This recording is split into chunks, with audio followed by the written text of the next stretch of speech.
So why did you pick Mayflower for your move? Didn't want the hassle of dealing with a broker or little guy. Mayflower's been moving families for 100 years. They're a name people trust. So they took care of you. I'll say, packing, custom crating, furniture setup, storage, all spelled out in the quote. Plus a move coordinator keeping us updated. Sounds well worth it. Big move ahead? You're in trusted hands with Mayflower. Local, long distance, and global. Get a quote at mayflower.com.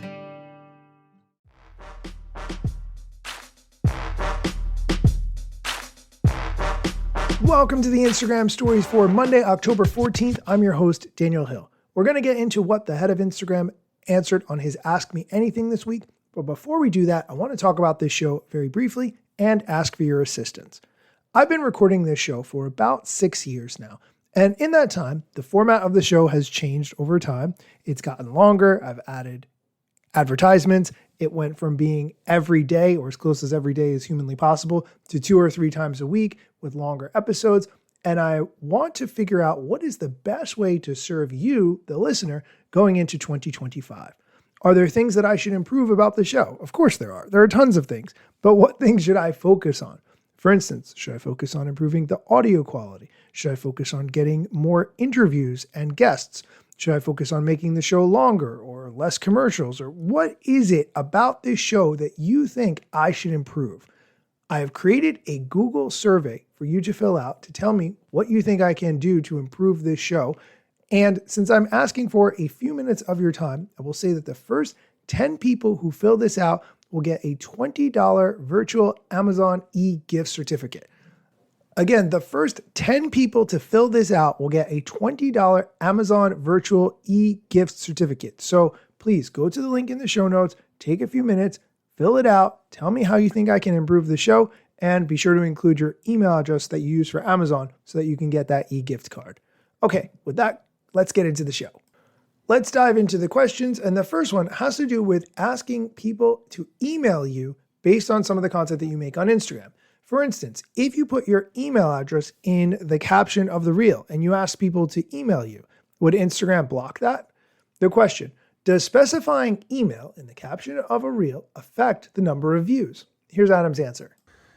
No, putting an email in a caption is not going to affect your reach. We try to avoid any hard rules like that. I actually can't think of any right now. Let's go on to the next one.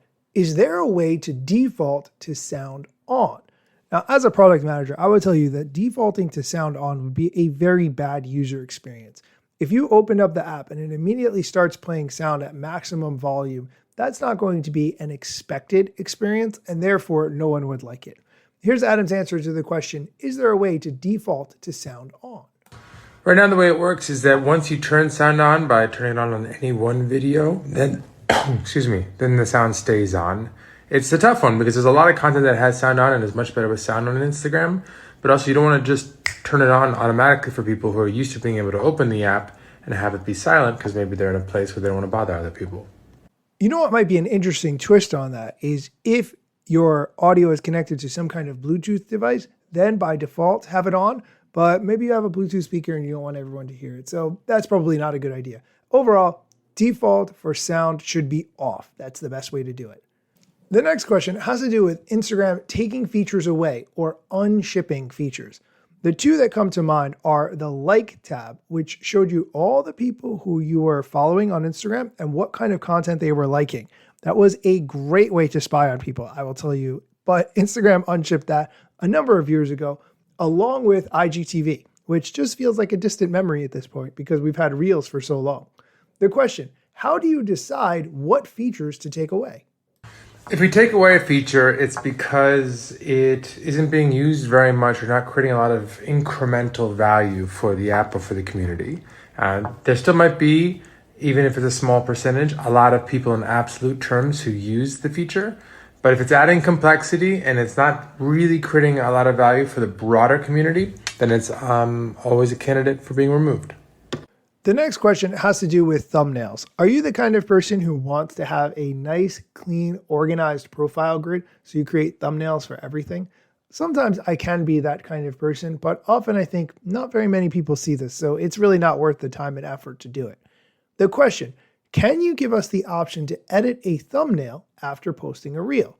Well, good news. You have this feature. You could do this anytime. I do it all the time because sometimes I realize the thumbnail I created is not that great and it could be better. So I try to fix it and then re-upload it. Again, not the best use of time. You can actually edit the thumbnail after posting a reel. What you can't do yet is edit the crop of the thumbnail in the grid. So that's something that we're looking into. We are going to take a quick break. When we come back, we're going to talk about chronological feed, how to rearrange videos and photos within a carousel before you post it, and watermarks. So stay tuned. Oh, hey, welcome back. Let's dive into the next question. The next question has to do with rearranging photos and videos in a carousel before you post it. I personally don't ever do that. I select things in the order that I want, and then if they're not in the correct order, I start all over. I just can't be bothered moving things around. But apparently, you can rearrange things to a certain extent. This is actually good feedback. I have definitely done the reordering a carousel and you drag and hold as it jumps one by one by one, which is awkward. So I will talk to the team about that. Thanks for the feedback. The next question has to do with collaborations. If you're not familiar, if you worked with another content creator to make something and you post it, you have the opportunity to add them as a collaborator, meaning that the content will be in your feed and their feed. Now there's a hack here, which is that whoever has a bigger audience, they should be the one to post the content and tag the person who has the smaller following as the collaborator. That's the way to do it. So the question, what's the best way to do a collab post with another creator? For those of you who don't know about the feature, there's a feature called Collab, which allows you to post with another account to both of your sets of followers. One thing we've learned recently is that the way ranking works is it biases a little bit towards the initiator of the collaboration. So if I initiate and ask you to collab and then you accept, I'm the initiator. We're trying to make sure that it's even, but in the meantime, what I would suggest you do is have the larger account be the initiator because that should help on the margin with reach. I just want to explain something. When he says on the margin, he means a very small amount, not something that's going to move the needle in a big way. But we have to get as much reach as we possibly can. Let's not minimize. Whatever we can do, if it helps at all, we should do it. The next question has to do with scheduled content. Are you the kind of person who plans your content out in advance, gets everything set up in your content calendar, scheduling it, and then posting it with no interaction? Some people just are that organized, and for that, I respect you. I personally am not. But the question, does a scheduled reel post have less reach than one posted manually? Theoretically, a scheduled reel and a manually posted reel should get the same reach, provided that you are posting them both when the maximum amount of your audience is online. So for instance, if you schedule a reel to go live at 3 a.m. when none of your audience is online, that wouldn't be too smart. But if you manually post it at 3 a.m., that's not going to make any difference. However, if you schedule it for the time when your audience is online, that would be the wise move. No, it shouldn't. I actually used scheduled posts all the time because often I'm traveling and I want them to go out early in the morning California time, and it should not affect your reach. So go ahead and use this scheduling tool. The last question we're going to talk about today, can we use watermarks on reels? Is it good or bad?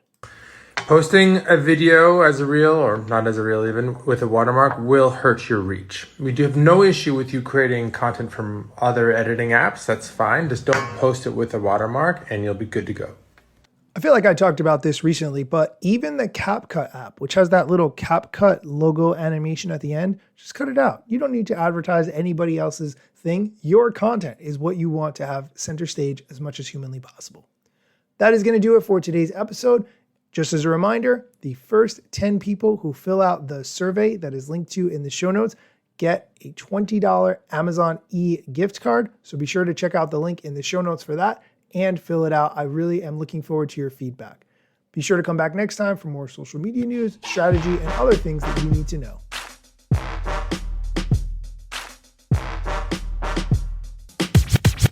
I'm not yet a member of the Instagram team, but my podcast covers many Instagram themes. But the name, image, logos are trademarks at Instagram and the LCC in the USA and every territory. Everything I publish independently until Zuck returns my DMs and starts to pay my salary. Not sponsored or endorsed, no lies, no fallacies. I use their logo with permission, not malicious or callously. No trademark violation, filling all criteria. Follow me on Instagram or Twitter at Daniel Hill Media.